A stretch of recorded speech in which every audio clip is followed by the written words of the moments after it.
Une première en Auvergne. La 4e édition des Rencontres nationales du tourisme et des loisirs sportifs de nature s'est déroulée du 11 au 13 mars à Clermont-Ferrand.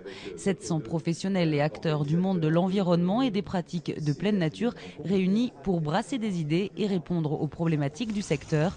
La région Auvergne avait toute légitimité pour organiser ces rencontres avec son patrimoine naturel exceptionnel. Pour la région, les loisirs et les sports de nature sont un enjeu stratégique. C'est une pratique sportive importante, mais c'est surtout une économie touristique importante. Et il est important maintenant de structurer l'offre pour pouvoir répondre à la demande des jeunes et des moins jeunes, et surtout des urbains qui ont un fort besoin de nature. Et du point de vue de l'État, le potentiel de la région ne fait aucun doute. Pratiquement toutes les activités pleine nature peuvent être effectuées en Auvergne. L'Auvergne est une région qui est aujourd'hui beaucoup plus accessible qu'elle ne l'est dans l'imagerie française, entre guillemets. Donc ça, c'est un point positif. Aujourd'hui, il y a une palette aussi d'acteurs, qu'ils soient publics, privés, associatifs, qui est relativement bien développée, avec quelques faiblesses, mais qui n'en a pas. Donc je pense qu'aujourd'hui, on peut dire que le potentiel de l'Auvergne est certes encore à potentialiser, mais qu'elle possède d'ores et déjà une base de travail très forte. Un diagnostic partagé par le comité départemental du tourisme du Puy-de-Dôme. Moi, je pense que les activités pleine nature pour l'Auvergne, c'est le fonds de commerce, c'est l'avenir du développement touristique de demain.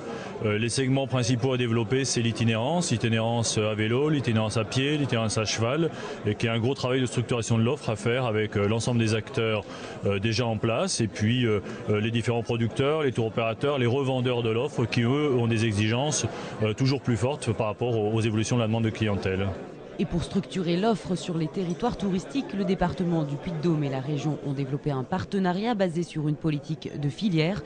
Le Sancy est un espace pilote qui donne l'exemple. Aujourd'hui, le Sancy, au cœur d'un territoire, bénéficie des investissements qui ont été réalisés par toutes ces collectivités territoriales. Ça donne raison à ces investissements.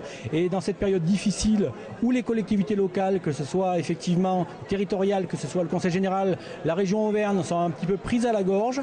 Et il est important que des élus se battent pour continuer à investir, parce que ce sont les investissements d'aujourd'hui qui feront les retours importants pour l'économie de demain. Dans l'Allier comme dans le Puy-de-Dôme, on joue la carte du tourisme vert comme des activités sportives de pleine nature sans forcément chercher à faire du volume.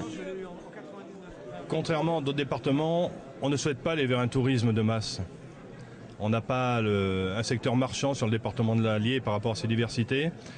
Donc on ne va pas vers un tourisme de masse, mais on souhaiterait que les gens, les locaux s'approprient leur territoire. Ça va aussi bien du monde sportif que des associations protectrices de l'environnement, Fédération des chasseurs, des pêcheurs. Le but, c'est de faire cohabiter tout le monde sur un même espace, et c'est pas simple, mais avec un bon discours et des exemples concrets et par rapport à la configuration du territoire, c'est possible. Au final, les rencontres nationales du tourisme et des loisirs sportifs de nature apparaissent comme un succès.